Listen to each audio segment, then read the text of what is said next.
그리고 아까 이제 이원재 선생님도 말씀을 해주셨습니다만 교육을 통해서 뭔가를 해야 된다라고 이제 말씀을 해주셨는데 사실은 대학에서 해야 될 게 누구한테 책임을 돌리기 어려운 왜냐하면 우리가 다 지금 학생들을 교육하는 관점에 있죠. 대학 이상은 사실은 좋은 연구를 해서 그 연구를 바탕으로 좋은 교육을 하는 것이었는데 지금은 어떻게 보면 연구와 교육이 따로 노는 것 같아요. 아까 말씀해 주신 것 바탕으로 들어보면 연구는 세계적인 수준에 가까이 갖는 것 같은데 교육은 아직도 좀 보수적이면서 지식 전달 위주이면서 교수님의 강의를 학생들이 일방적으로 받아야 되는 측면이 없지 않아 있단 말입니다. 자, 그러면 지금 많은 변화를 우리가 교육을 통해서 할 수 있다라고 이제 그 네 분 교수님께서 말씀을 해주신 것 같은데 그러면 현재 우리 대학의 모습에 비춰볼 때 어떤 방법에 어떤 접근이 교육이 좀 필요할까? 물론 이거는 내가 지금 하고 있다라는 게 아니라 이게 지금 오랫동안 교육을 하시면서 이렇게 했으면 좋은데 우리가 못 하고 있는 것들이 있거든요. 그 하고 싶은데 어려웠던 것들 또는 이렇게 해봤으면 좋겠다는 것들 이런 것들 같이 논의해서 공감대가 이루어지면 우리 또 저희는 어렵지만 저희 젊은 세대의 교수님들은 또 할 수 있지 않습니까? 그래서 같이 한번 분위기를 만들어 나가는 게 중요할 것 같습니다. 그래서 이 말씀을 이원재 교수님한테 이렇게 좀 부탁을 드리고 싶습니다. 순서가 바뀌는 건가요?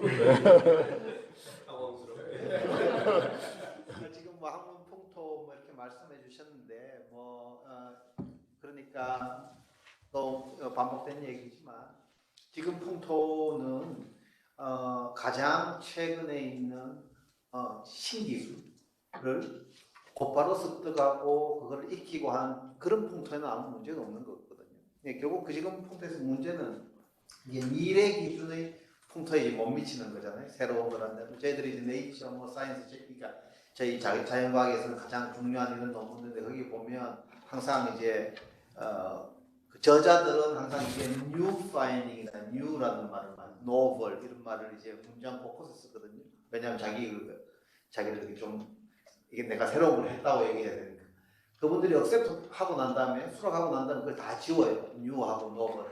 왜냐하면 장소도 없고 자꾸 그 얘기 하지 마라. 이게 당연히 새로운 거니까 나오는 거지 하면서 다 지우게 에디팅하는 과정이 다 지운다고.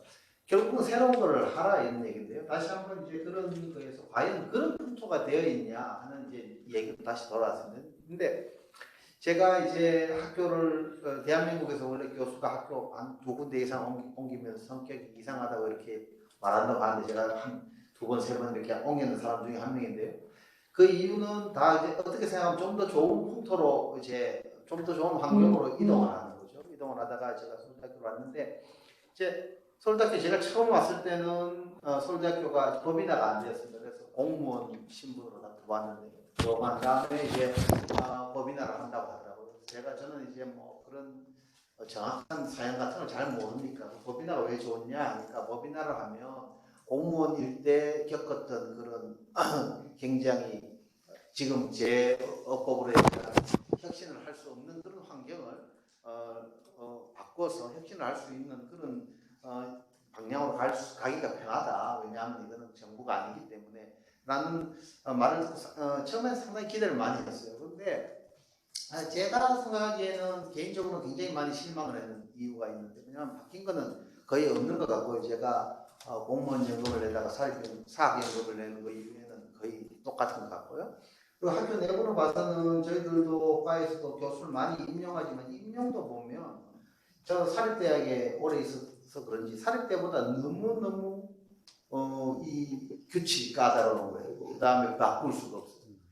예, 뭐 가장 간편한 예로는 저도 이제 서울대학교 오면서 조금 여유를 가지고 싶어요. 왜냐하면 저희들은 아시겠지만 실험실에 10명, 15명, 심할 때 20명 이상 학생들이 있기 때문에 그 학생들이 방을 하다 못해 계약했는 계약날도 있고 학교 앞에 그래서 모든 걸 다 고려를 했을 때 저희들이 옮기는데 한 1년 정도를 이렇게 하면 좋다고 그러는데 학교에서는 1년까지 해 주기는 않는데 굉장히 빨리 오라고 이제 서로 이제 압박도 오고 해서 저도 이제 빨리 옮기면서 굉장히 문제가 있었는데 저희 최근에 이제 한 예로는 저희 학교에 이제 외국에 있는 대학 교수님이 저희 과에 되었는데 몇 해 되었는데 이제 그분 같은 경우에는 미국에서 이제 알아온 그런 국가 그랜트들을 많이 받고 있고 이렇기 때문에 그 그랜트를 소진하고 학생들도 정리하고 해서 오고 싶다고 해서 한 2년, 뭐 2년 반 이렇게 요구를 하니까 서울대학교에서는 그러면 임용이 취소돼야 된다 해서 이제 임용을 취소를 했습니다. 결국은 이제 그분이 우리보다는 조금 더 플렉서블한 카이스트로 다시 가시는. 이제 이런 게 이제 대표적인 예 같은데 제가 봐서는 그분이 1년에 오나 1년 후에 1년 반 후에 오나 제가 봐서는 아무 문제가 없을 것 같은데 학교 입장에서는 그런 거는 전혀 허용을 하지 않고 그리고 지금 뭐 교수들의 승진 같은 걸 봐도 승진 체계 같은 걸 봐도 참으로 놀랍습니다. 왜 그러냐면 이 다양한 학문 사회에서 서울대학교의 조교수, 부교수, 부교수, 교수로 가는데 승진 체계를 맞추는 게 동일화되어 있다는 거 잘 아시잖아요. 교수들 몇 명.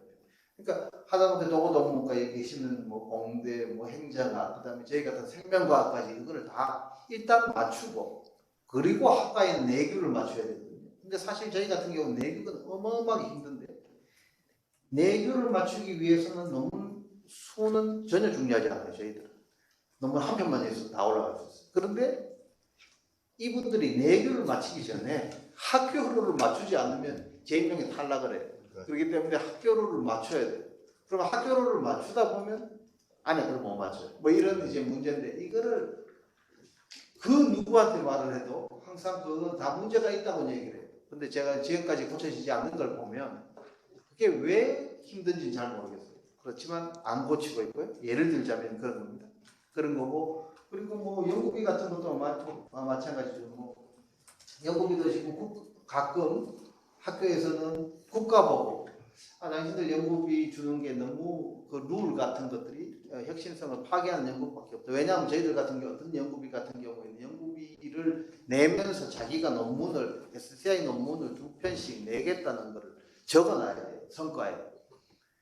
그러니까 내가 지금 하는 연구가 어떻게 될지 모르고 그게 어떻게 어떤 방향으로 흘러갈지도 모르는데 내가 그 연구를 3년 하면서 SCI 논문 6편을 내야 되겠다 하는 자체를 아직도 받아들이고 교수도 받아들이고 국가는 당연하다고 생각하고 저희들한테 그렇게 얘기를 하는데 그거를 우리가 욕을 하고 있지만 사실 서울대 같은 데에서 국가를 못 바꾸더라도 서울대부터 바뀌는 게 맞는 거 아니냐.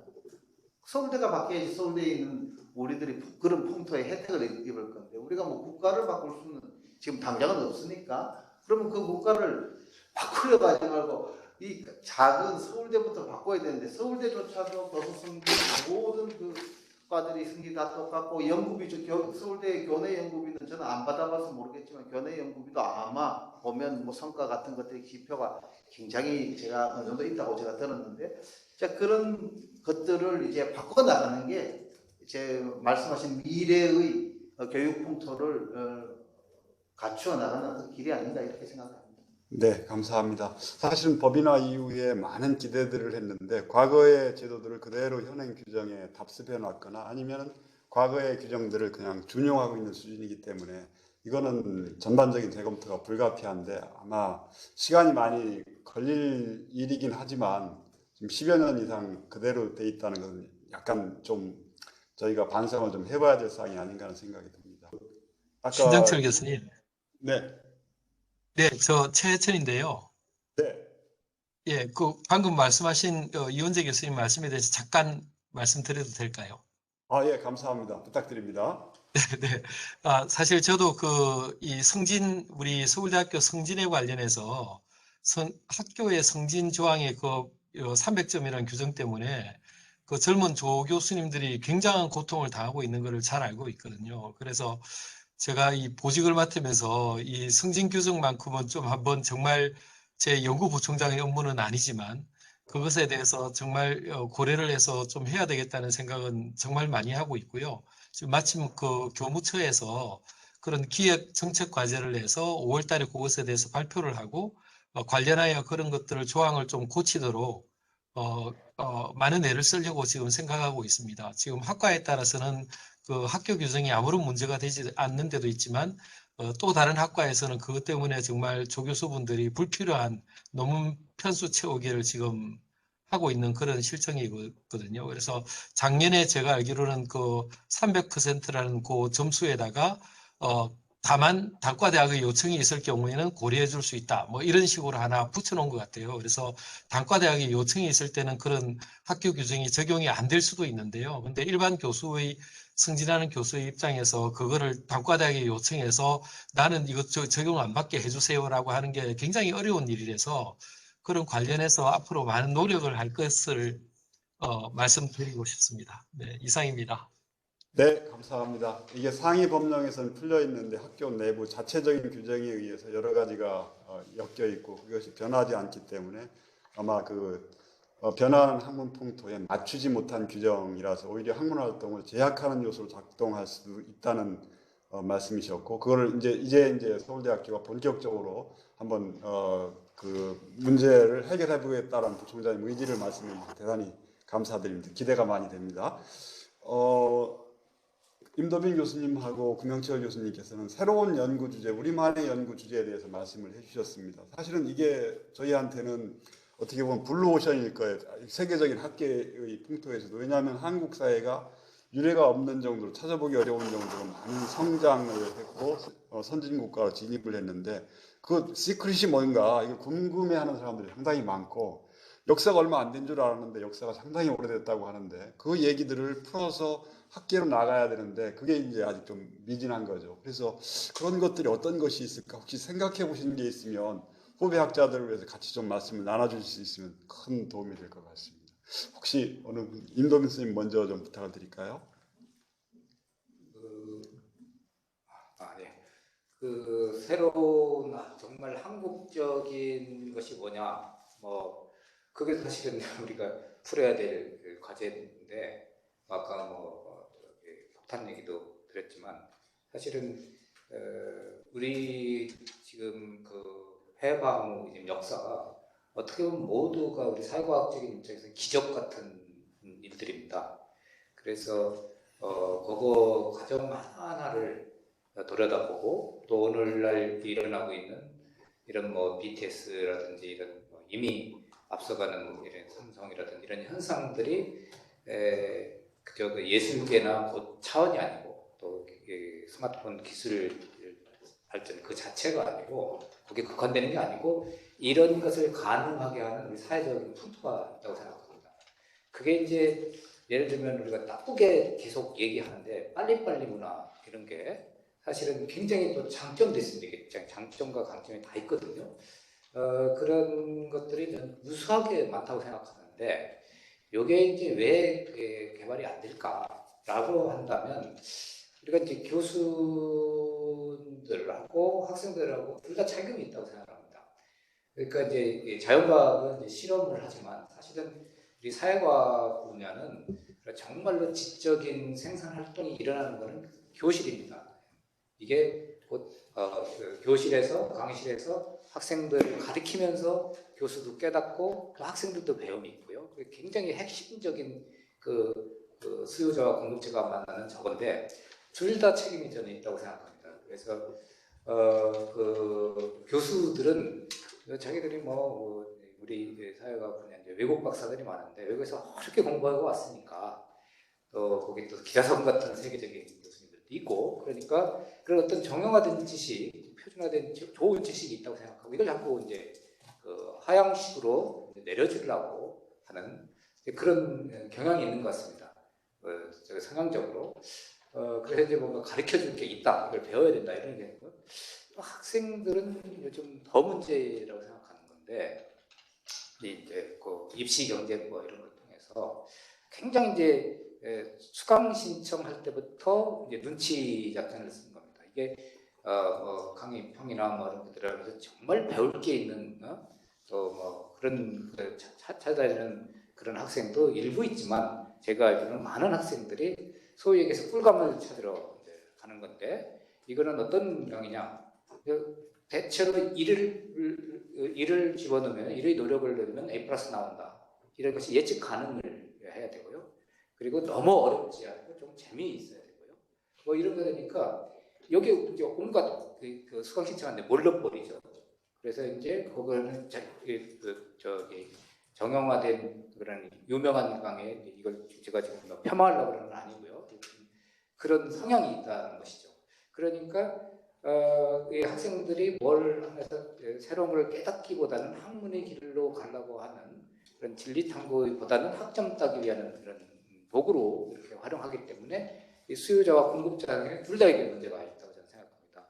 그래서 예를 들면은 교수님들도 이런 것을 어떤 특히 이제 교수 커리어를 이제 시작하신 젊은 교수님들 같은 경우에는 자기가 막 박사과정에 공부한 거 하도 많으니까 막 이걸 막 이렇게 내려서 주려고 하지 말고 현재 우리 일어나고 있는 사회 현상 이 자체가 다 이제 그 연구 대상이니까 그 오픈 마인드 돼가지고 학생들은 지금 무슨 생각을 하고 있는가 이런 것을 같이 그 사고하고 능력을 늘려주고 그러면 거기서부터 아까 말씀드린 여러 가지 특수한 현상에 대한 개념이 나올 거고 개념이 형성되면 또 개념과 개념 간의 연결관계를 얘기하는 이제 이론 같은 게 이렇게 나올 수 있다. 저는 이렇게 생각합니다. 그래서 학생들도 정말 뭐 취업에 너무 저간 학생들한테 이런 말하면 얼마나 설득력이 있는지 모르겠지만 뭐 꼭 학점이라든지 꿀값만 찾아다니지 말고 좀 힘든 강의라도 하나라도 깨우치고 뭔가 좀 한국적인 얘기, 좀 다른 얘기하는 이런 강의가 참 나한테 큰 도움이 될 거다라는 이런 마음가짐으로 수강 신청도 하고 이렇게 나가는 그런 게 되지 않을까 이렇게 생각합니다. 네, 지금 말씀해 주신 걸 자세히 좀 고민을 해보니까 결국 우리 풍토 자체가 지적 탐구심에 기반을 둔 교육이나 연구라기보다는 있는 지식을 빨리 습득하고 또 그 지식을 빨리 활용하고 적용해서 문제를 해결해가는 과정에 익숙해 있다 보니까 뭔가 좀 그 현재 약간은 그 정체 상태에 있는 게 아닌가 하는 느낌을 받았습니다. 감사합니다. 구명철 교수님 혹시. 네, 대부분 학문이 비슷하겠지만 특히 인문학 같은 경우에는 문헌에 대한 연구가 상당히 잘 돼 있어야 되고 또 깊이가 있어야 되고 또 그거에 따라서 자료가 축적이 많이 되어야 되거든요. 그런데 아무래도 우리 이제 연구가 본격적으로 되기 시작한 게 뭐 최근 한 30년 사이고 다른 중국이나 일본에 비해서 상당히 좀 늦은 편입니다. 그래서 그런 측면에서 봤을 때 연구를 위한 분야에 있어서는 적어도 대중문화하고 달리 그 축적된 지식이나 자료가 좀 부족한 편이라고 생각되고요. 그거는 학문이 요구하는 바가 분명히 대중문화하고 다르다고 생각됩니다. 학문은 엄밀성과 정확성을 요구하는데 거기에는 반드시 그 자료가 그만큼 축적이 잘 되어야만이 그걸 활용할 수 있다는 것이거든요. 또 한편으로는 일종의 그 새로운 독창성이 또 학문에서 굉장히 중요한 것 같은데 제가 생각하기에 많은 대학에서 박사 논문을 제출할 때 중요한 조건 중에 하나로 제가 공부했을 때는 그랬었는데요. 꼭 들어가야 되는 문제가 독창성 또는 적어도 이 학문 분야에 대한 새로운 기업, 혁신적인 기업 뭐 이런 걸 중시하고 제가 최근에 한번 찾아보니까 그런 문구들이 독일 대학들이 있더라고요. 근데 그렇게 하기 위해서는 새로운 아이디어를 발굴해내야 되는 것이죠. 그러기 위해서 아무래도 혼자만 연구에 몰입한다고 해서 그런 것들이 갑자기 떠오르는 건 아니고 주변 사람들과 소통을 많이 해야 되는데 최근 학생들이나 젊은 연구자들의 경우에 아무래도 많은 점수를 얻기 위해서 또는 대학에 들어가기 위해서 업적을 100%에서 500%를 채워야 된다든지 이런 것들에 대한 그런 뭐라 그러나 스트레스가 굉장히 큰 것 같아요. 가시적인 어떤 업적을 내기 위해서 노력하다 보니까 결과적으로 창의성이나 뭔가 이 학문 분야에 필요한 정말 중요한 혁신적인 아이디어를 내기는 어렵고 그렇다고 해서 주변 학자들이나 학생들과 소통을 한다든지 이런 부분도 굉장히 좀 드문 것 같아요. 아무래도 주변 학자들하고 또는 교수님들하고 소통을 하다 보면 그 인적 분야에서 떠오르는 그런 하나 이론이 자기 분야에도 많이 적용되거든요. 특히 우리 언어학 같은 경우도 실제로 그렇습니다. 어떤 내용에서는 화학이 굉장히 중요한 요인으로 원자과 이런 것들이 저희에게도 중요한 또 분석 자료로 들어가거든요. 또는 수학에서 함수나 집합 같은 거 언어 분석에서 굉장히 중요한 것 같고요. 근데 나만의 연구를 위해서 몰입하다 보면 그런 주변을 보지 못하는 그런 좀 아쉬움이 생기는 것 같아요. 그래서 제 생각에는 주변과 소통하고 그다음에 주변 학문에 대한 새로운 아이디어를 내가 흡수하기 위해서 노력을 해야 되는 그런 게 중요했습니다. 특히 이게 결국은 융합 연구, 지금까지 하나만 하는 연구가 아니라 현대 사회가 그만큼 복잡해졌기 때문에 융합 연구가 그 가능한 하나의 요소인 것 같고 결국은 장기적으로 아니면 당장도 아마 필요한 것 같은데 트렌드가 전체적으로 뭐 AI라든지 빅데이터라든지 전부 다 어떤 하나의 연구만 가지고 이루어질 수 없는 것 같거든요.